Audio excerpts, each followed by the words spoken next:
There's a million and one videos out there claiming to teach you some secret to memorize the fretboard using some magical pattern or some quick hack to learn to read notes quickly. But there's a gaping problem with all these videos that nobody's talking about. And that's that trying to learn to read sheet music at the same time as you're learning the fretboard is a really big challenge. Yet, in order to actually have the flexibility and freedom that you want on the guitar, you need to put these skills together. And you need to get beyond relying on shapes and patterns to figure out where notes are. You need to know where they are right away, on demand, immediately, confidently, without question. And that's why I'm teaching both of these concepts in one video. They go together like peanut butter and jelly. This video is going to have 4 small sections. The first part is going to be how to gamify memorizing the fretboard instead of having to think so hard about where an A is or where all the other A's are. The second part is going to be about how we can gamify learning to read notes, and the third part is going to be about putting them together. Then we'll close out with an FAQ section where I'll answer some of the advanced questions like what's the difference between C flat and B, and what do I do if I'm playing in a drop tuning? While it's true that some of the best musicians didn't or don't know music theory or how to read notes, here's what nobody's talking about. And it doesn't matter that they didn't or can't read notes or didn't know music theory because they weren't learning other people's music. They were only writing. And even then, in my opinion, that's still not an excuse for not knowing how to read notes. There's a couple of really big benefits to learning to read notes, also known as standard notation, and it's a massively important skill to have instead of just relying on tabs. First, notes communicate a different meaning than tab. Tab is really good at communicating the position on the guitar where notes are easiest to play, while standard notation visually informs phrasing and gives you a lot more contextual information about what you're about to play. And second, standard notation allows you to easily communicate with other musicians as well as enter MIDI notation. Neither tab nor sheet music is better, and I use both about equally in my guitar work. So with all that out of the way, let's get started. So let's talk about how to quickly and easily memorize the notes on the fretboard. I want you to imagine for a minute that I handed you a computer keyboard that was in another language and it had all blank keycaps, so you couldn't tell what you were typing. How long would it take you to learn to type on it? Probably take you a pretty long time. But if you had little stickers or labels or each of the keys told you what they did, you could probably learn a lot faster.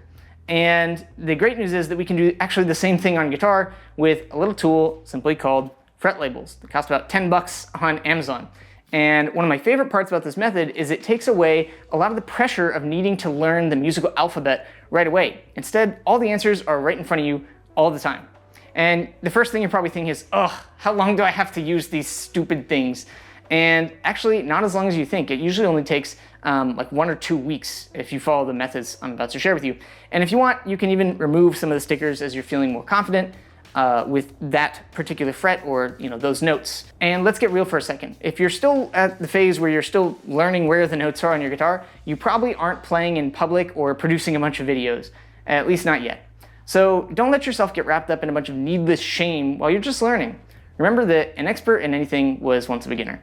And on the off chance you are out there in the world, you can always label a second guitar or find a window in your schedule where you can use labels for a few days and then take them off. After all, they come in a pack too. Now, if you're new to reading and learning notes, I want you to label every fret, but just up to fret 12. And that's because the guitar repeats after fret 12, and you can just look at the first half of the neck to figure out what the top notes are. And if you've already been playing guitar for a few years, or you have some kind of past musical experience, and you already kind of know the guitar fretboard, you're already confident with your musical alphabet, then what you can do is you can not label every fret, but just label frets 3, 5, 7, and 9. And what that's going to do is it's going to force your brain to kind of fill in the gaps where you don't know the notes as well. And instead of just looking at, oh, here's F sharp, here's C sharp, you're gonna have to figure out where those are by using deduction instead of just looking at a label. For now, don't worry about sharps and flats. We're gonna talk about those later. Now I'm gonna show you the best way to put these on. All you have to do is peel off the sticker and then slide it underneath the strings. Using tweezers makes this really easy. I got these ones from Hobbytown. And just make sure it's not really hanging off either side too much, and then slide it all the way against, but not over the previous fret. And the reason we're going to place them against the fret is so that the strings can't grind the labels down when you play them. After you apply the sticker, use something with a round but hard point like the tweezers or maybe a Q-tip to just press the sticker into the fretboard and make sure it stays on. And you're done. Now, I've personally never had any problems with the adhesive and these particular stickers, but some other people have. I would bet, maybe if you lived in a hot environment or, you store your guitar poorly, then you're gonna have issues. But otherwise, check out Philip McKnight's guitar cleaning mist video for guidance on how to remove any residue that might come up. Again, I haven't had any problems with it. Students haven't had any problems with it, but it's very easily remedied if you do have issues. Now let's talk about how to actually practice with these stickers so that you don't need to use them for more than 1 or 2 weeks. And this is just going to take a couple minutes a day. Now there's a couple of phone apps out there that do the same thing, but most of us practice at our computer or use plugins, and I found a really cool website that spits out random notes for you to play on a beat. So I'll link that below. So what I want you to do with this tool is to practice for just 1 to 2 minutes per string up to the 12th fret and below. And this means that you're going to train knowing where the notes are on each string equally, and you're going to avoid cheating yourself and just playing the same F on one string all the time. And when you're just starting out, accuracy is really the key, not speed. We're just trying to learn the position of the notes, and we don't want to encode this part wrong. So even at 60 BPM for just 1 minute, that means you're getting 60 notes per string or 360 practice notes per session, which is pretty great in just 6 minutes. If you're at 100% accuracy, you can try to increase the tempo, or you can put different parameters on yourself, like playing just between 2 strings and frets 0 through 6, which is going to force you to kind of be a little bit more efficient.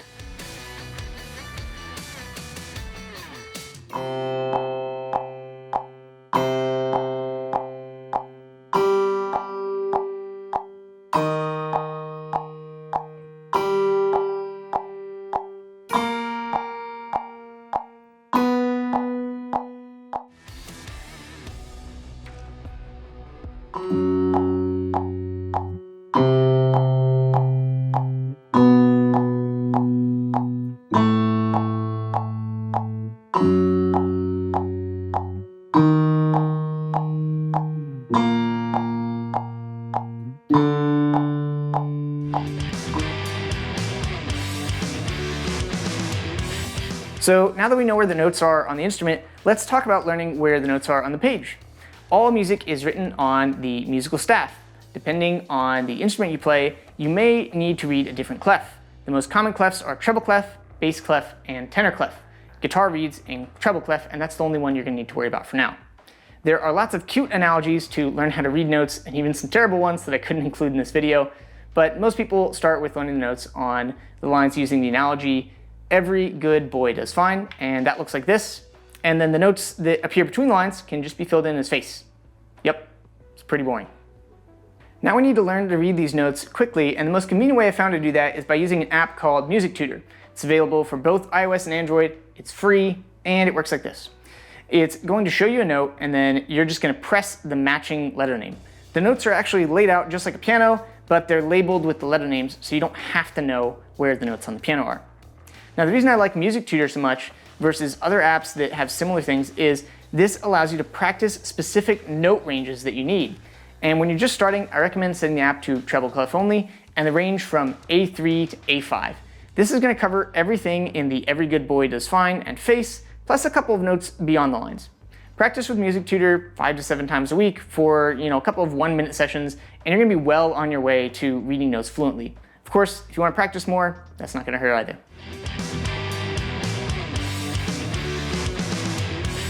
So now that we've got the labels on the guitar and a basic understanding of sheet music, let's fill in a couple of gaps and talk about a few musical rules. The reason I haven't talked about sharps and flats up to this point is because if all you did was read the labels on the guitar and match the labels to the notes on the page, you'd be playing the correct thing. So it didn't really matter whether you specifically understood them or not. But now's a good time to explain them. The musical alphabet consists of 12 notes, and there are 7 natural notes, and these are called A, B, C, D, E, F, and G. The rest of our notes come from either sharp or flat forms of the natural notes. So there's 2 ways we can spell out the musical alphabet. The first way is with sharps. So we'd have A sharp, B, C, C sharp, D, D sharp, E, F, F sharp, G, G sharp, and then we repeat back to A. However, that next A is an octave higher from the first A. And if we were to write out the musical alphabet with flats, we would have A, B flat, B, C, D flat, D, E flat, E, F, G flat, G, A flat, and then A again. Now, A sharp and B flat are the exact same pitch. C sharp and D flat are also the exact same pitch. just written in a different way. Whether a note is sharp or flat will depend on the key that the music is in, but keys are a lesson for another day. Note that B and E do not have sharps because the next natural note is only a half step away, and if you know what a piano keyboard looks like, it's pretty easy to remember because it's just the two white keys that are right next to each other.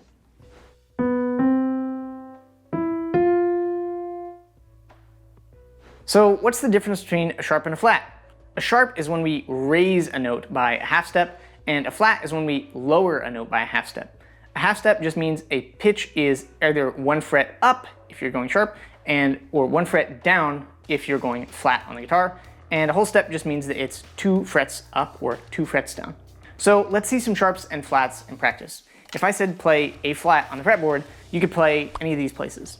And if I said play G sharp, you could play any of those same places. Now let's look at it on the staff. Here's a staff with a key signature with 1 sharp. That means that this sharp will apply to all of the Fs that appear in that staff, regardless of octave and whether they are labeled or not.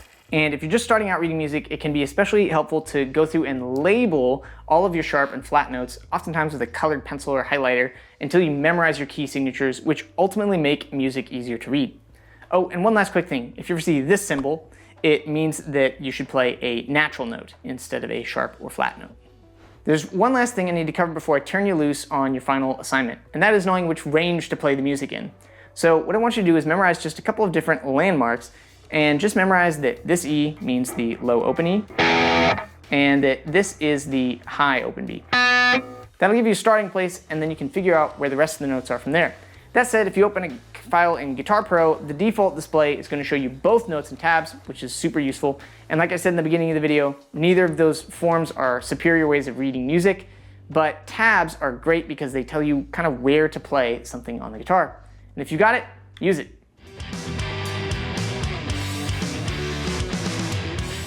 All right, now that you've learned where the notes are on the guitar and how to read notes on the staff, it's time to put them together. And we're going to do that with a little challenge, which is you're going to learn the opening solo from Dream Theater's The Alien. But there's a catch. And the catch is that you're going to learn it without using any tab. Here's how this is going to work. I want you to download the simplified transcription that I linked below, and there's 3 pages included with it. 2 are the music, just blank and simplified, and then the 3rd is filled in so that you can check your work. On the first copy, you're going to write in all of the notes by hand with a pencil for practice. And this is a tip I've used for years in the beginning, in music college even, to help train myself to read very high notes or very low notes. And with the second copy, that's the one you're actually going to learn and memorize from. The second copy is where you're going to practice reading the notes and playing, writing in only a couple notes that you need, maybe some sharps or flats if you need them in there. Now for this solo, you're going to need to use some bends and slides to really make it sound like the original. And if you're not familiar with a good bending technique yet, or it hurts your fingers, or you just want better control of your bends, you can check out my bending tricks video, which is well loved, right here. For this exercise, I've removed all of the bends and slides in order to simplify your job down to just reading notes as much as possible. So don't stress if it sounds a little stale. You're just working on reading notes and getting familiar with the fretboard right now. Focus on accuracy and comprehension, then we can add the other stuff in. And if you're just getting started reading notes, there's a lot to go over with every symbol that could possibly appear with music. And trust me, instead of trying to learn them all at once, because there's a lot of them, take it piece by piece. And for this piece, you're just going to need to know one little symbol, and there's a proper name for it, but most people just call it 8VA. And it simply means to whatever you see on the page, play it an octave higher. And the reason we use this symbol is because a lot of guitar solos are in the higher range of the guitar, and trying to read notes with a bunch of lines is really hard, so we use the 8VA symbol instead. Now, there's one last thing that we haven't covered in this video that's vital to reading notes, and that's rhythm. A meticulous sense of rhythm is vital if you want to be a great guitar player in any genre, but especially metal, since so much of what you'll do is double tracking guitars. For now, I just want you to learn to read notes and use your ear to copy the rhythm that you hear while you play along with recordings. You can look up a backing track for The Alien and try playing along with it after you can mimic playing along with the recording. And if you want to see me do a video on rhythm, let me know by hitting the subscribe button, and I'll show you how to count, execute, and more importantly, feel rhythms, especially when you're dealing with fast tempos.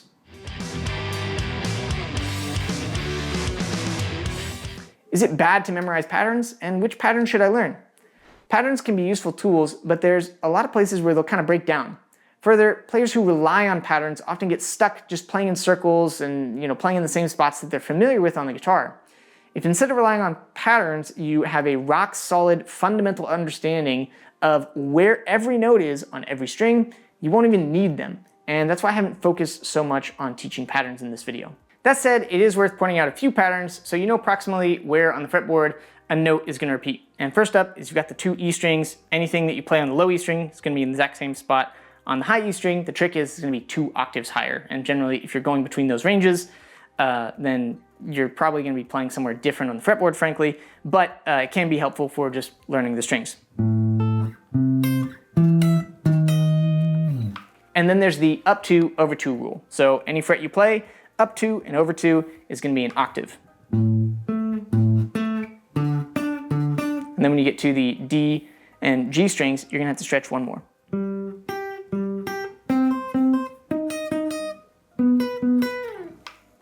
What if the tab says to play it one way, but I find an easier way to play it?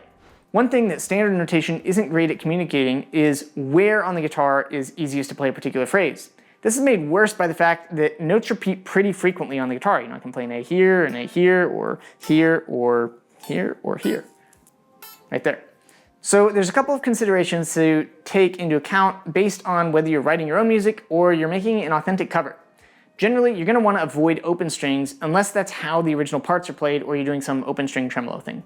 These strings have more of a nasally tone that can kind of stick out when compared to fretted notes, which is why a lot of people in advanced guitar teaching will tell you to play bar chords instead of what are called cowboy chords or the open string chords.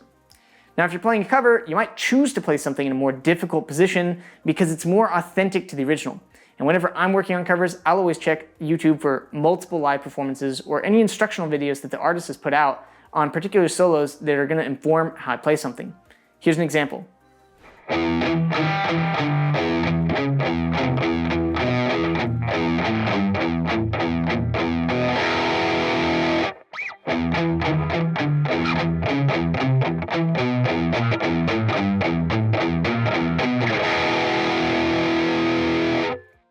Lastly, tabs aren't always right, and don't be afraid to rely on your own ear to figure out a part of a song. Check multiple transcriptions, and if you're really having trouble playing something, just ask if that's how a guitar player would really play it. Generally speaking, most people aren't going out of their way to make playing their parts more difficult. It's probably 3 notes per string. How do I know which notes to call sharp and flat? Which notes you call sharp and flat depends on the key signature. For now, I'm going to point you to Brad Harris's excellent video titled Key Signatures, Everything You Need to Know in 6 minutes, and I'll leave a link below. But there's still one thing I want to go over here real quick. And that is a common misconception is that you play a sharp note when you're playing up and you play a flat note when you're playing down. But that is wholly incorrect. The truth is that sharps and flats will depend on the key signature that you're playing or whether you're playing in a mode that has pitches that deviate from a natural scale. For example, D harmonic minor, which is a mode of D minor, has 1 flat in the key signature, and then all the C's would be manually marked with a sharp since we don't mix sharps and flats in key signatures. D harmonic minor is a case where we've taken a minor scale and then raised a note to create a new tonality. Other scale modes may not need to be marked because the starting chord of the piece indicates, along with the key signature, what mode you're playing or if you're playing in a mode at all. And by the way, you will sound very amateur if you say sharping or flatting a note. They're not verbs, they're adjectives. Instead, you should just say raised or lowered, as in D harmonic minor has a raised 7th.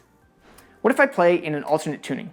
Well, if you're using the sticker method of learning guitar outlined in this video, I strongly recommend that even if you play in drop D all the time, that you should learn guitar when in a standard tuning, because this will best prepare you for reading and preparing for how music is kind of written in the real world. So let's say you want to play Marigold by Periphery, which is in the tuning C, G, C, F, A, D, or drop C. That means that all the strings are tuned down 1 whole step, and then the lowest string is tuned another whole step down beyond that. Now there's 2 ways to notate this musically. The first way would be to notate all the pitches in what's called concert pitch, or the true pitch at which the note is sounding at. That means you would literally write C on the musical staff. Now the problem with that is that every guitar player learns to read notation in standard tuning. So even if the true pitch that sounds is C, it's very difficult to reconcile the pitch being on the page and then having a low E string on the guitar and, oh, this is C and doing all that. So the better way to notate this riff in standard notation would be to set the tuning in a software like Guitar Pro to drop C, and then write all of the notes as you would play them in a standard tune E, A, D, G, B, E guitar. And that means what you're seeing and what you're hearing is going to sound different, but it will be significantly easier to read and learn. By the way, if you want more info on drop tunings and how to use them specifically on floating bridge guitars, you can watch this video here. What's the difference between A flat and G sharp? Or why is there no C flat? Without going down a whole theory rabbit hole, here's a quick explanation. It comes down to the fact that we don't want to repeat any notes in the musical alphabet when we're writing a scale or writing music in a particular key.